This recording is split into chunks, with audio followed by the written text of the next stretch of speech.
Yes, correct. I just need to. Okay, good. You got it. Nah, I need to fix his name. I was pretty much correct. We'll fix the name, fix the round, and then we'll get the nations fixed as soon as the game starts. We're going into round 5. We have 3 undefeateds. If all 3 undefeateds win their game, we will have a round 6. Did you just hear what you said? No. We have 2 undefeateds playing here, so the down pair undefeated has to win. Yeah, sorry, the down pair has to win. All right. It's been a long day. Been a long day. You've only been here for today. Imagine having to play. Yeah, you're right. It's less stressful this way. Just, less money this way. Less money. All right, and we will be starting soon.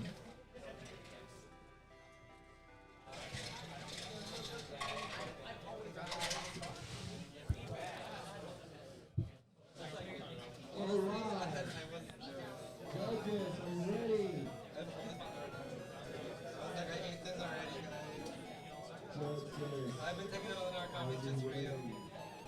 I gotta look after my teammates, right? I hate it so much. But I saw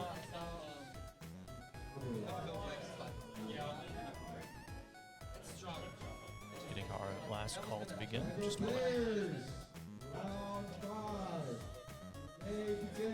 And we're off. So there's no surprise to see that Ethan is playing Nightmare Dolls. Obviously, Nightmare Dolls is still Still a very strong. a very strong deck. Everyone complains that I they think- still think it's the best deck. I disagree that it's the best deck in the format because unlike other of the quote-unquote BDIFs, there is much more counterplay to it. Yeah. Nightmare Dolls is back from when damage denying was a thing. So you have options against this deck, right? Versus some of the other decks kind of don't care about damage, so you have to have more specific matchup knowledge to play around them. Whereas Nightmare Dolls, you kind of just have the idea that you need to damage deny.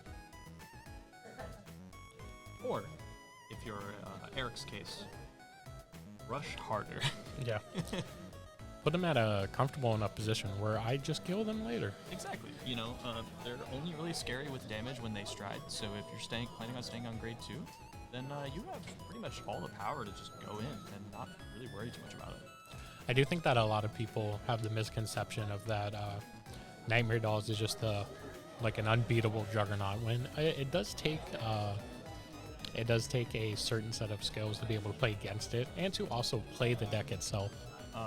So, to use a fighting game term, so to speak, I feel like Nightmare Dolls is like the quote-unquote kind of like noob killer deck, right? Yeah. It to someone who's very new to the format, and because let's be real, damage denying is really not a thing in Standard, and most new players are picking up Standard first.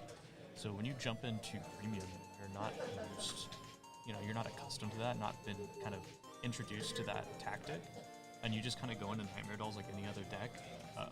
You're going to get knowledge gapped, and it's going to be very obvious, And Zurita is starting off with a very, oppressive turn in this. We're immediately doing the Sybil skill, tucking the Quick Shield, and we have 3 Sybils on the board. I definitely think that it's not a surprise that we were going to see the heal guard come down.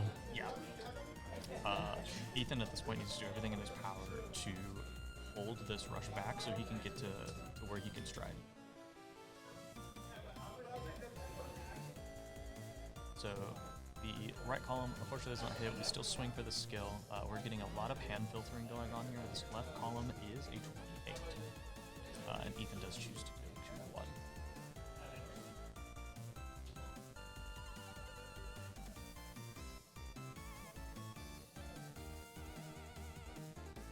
The trigger will shuffle back, remove some free value off grade 2 gaming, extra card in hand. He really profited a lot of it.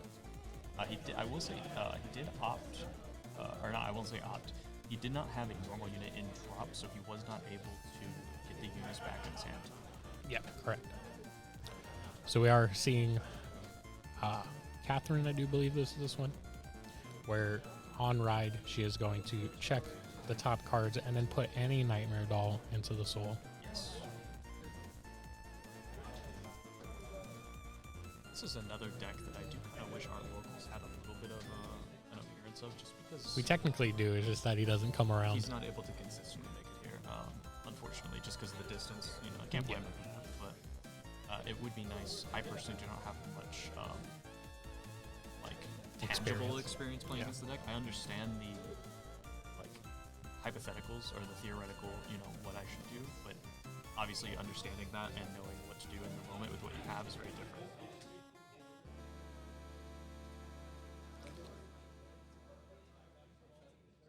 So we are going to see that he is putting the other. I do believe it's Carol, not Catherine.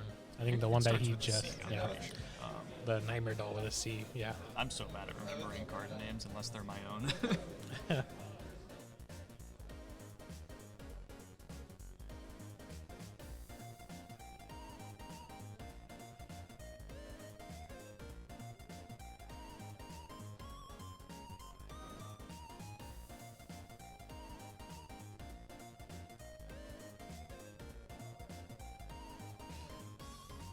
Carol, that's who it is. And then he did just put Chelsea, which is part of the denial package for Nightmare Dolls, into his hand. And there it is. We do see that it goes down onto the board.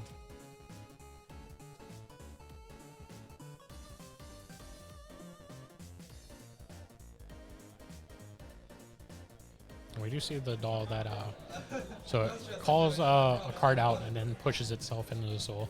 Yeah, quick exchange basically of the board. That has basically been Pale Moon's MO ever since the conception. I mean, even is- the new stride is the same. Yep. Effectively, just on a greater scale. Yep, it's just that Pale Moon for the longest time was you call a card, you push a card in the soul, and you basically replace it. Yeah, that new stride for Paladin, by the way, is pretty impressive. I Oh, like yeah. the idea that Silverthorns is kind of breaking into premium in the current format. We do see a 5k defensive.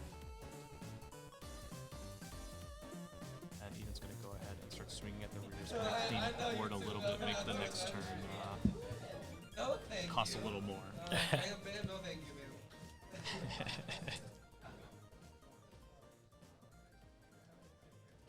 Carol's gonna be busy breaking.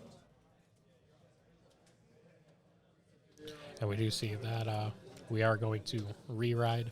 Yep. Then we're going to get another check at the top, 5 to put a Nightmare Doll in, and then it calls a card, which, no surprise to us, we see the Alice. Mm-hmm.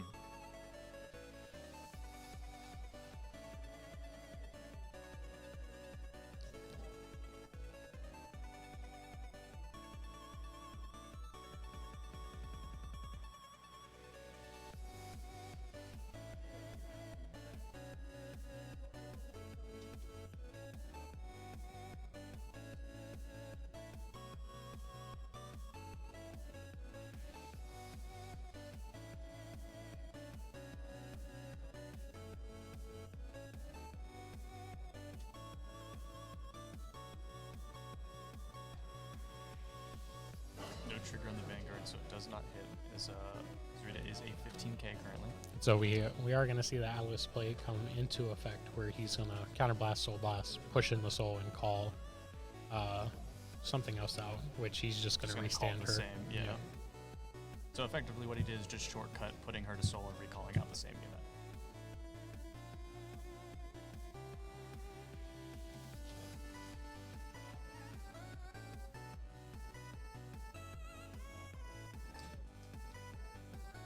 So we are He going to was a see 19. Another 5k defensive. Yep.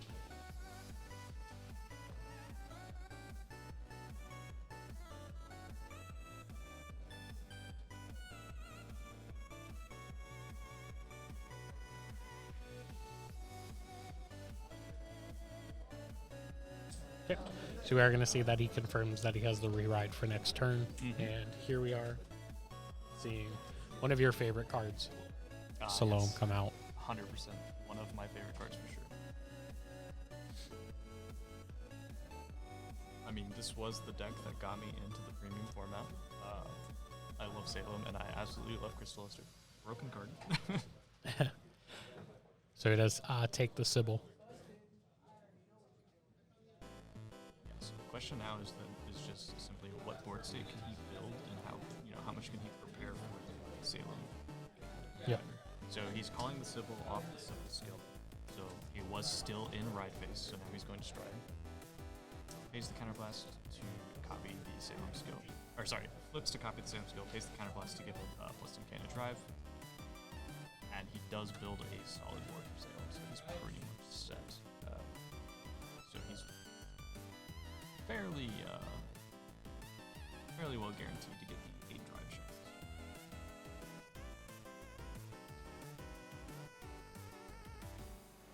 So here we are. He is going to be taking out the restander, I do believe. The benefit there is that he can keep the back rows on the field for any, the second wave of attacks, basically, right? Yep. So, because the first wave, it alone is not hitting, but it hits a rear, and now you can get a Lele that can hit Van by herself. So here we are with the Sybil skill, looking at the top 3. See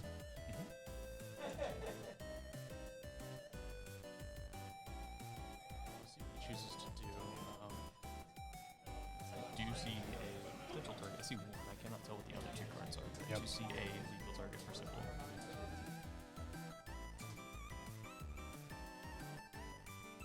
So we are just going to check what we got and drop in damage.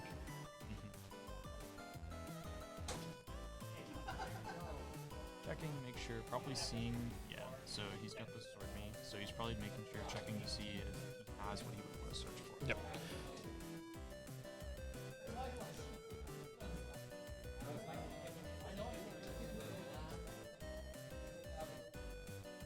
Or he may simply not do the skill at all. I don't think that he's pressured into doing the skill. I think there's no need. You can save the CB if you take it, Christine. Certainly be for Ashley's.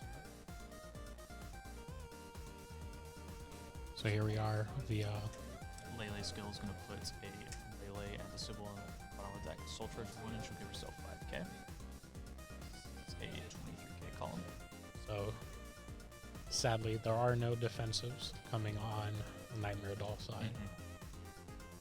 Very tough spot. Ethan's hand is not very bountiful, so there may not be a lot of shield. So we're going to go ahead and swing the other column. This is a 27k. So we do hit a defensive finally.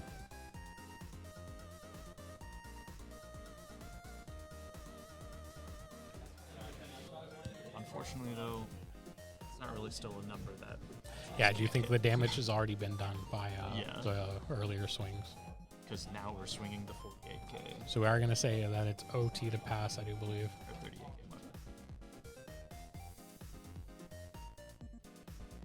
Right. So we hit one 5k trigger. Yes, and 5k crit. So now we do have to call at least 3 Jewel Knights. Yes.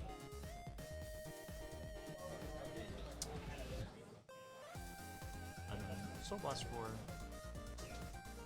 Going ahead and taking out the normal units, that's more targets. So he took out the normal units and OT. So we're going to get the extra card draw. We get a +10 off the Lele.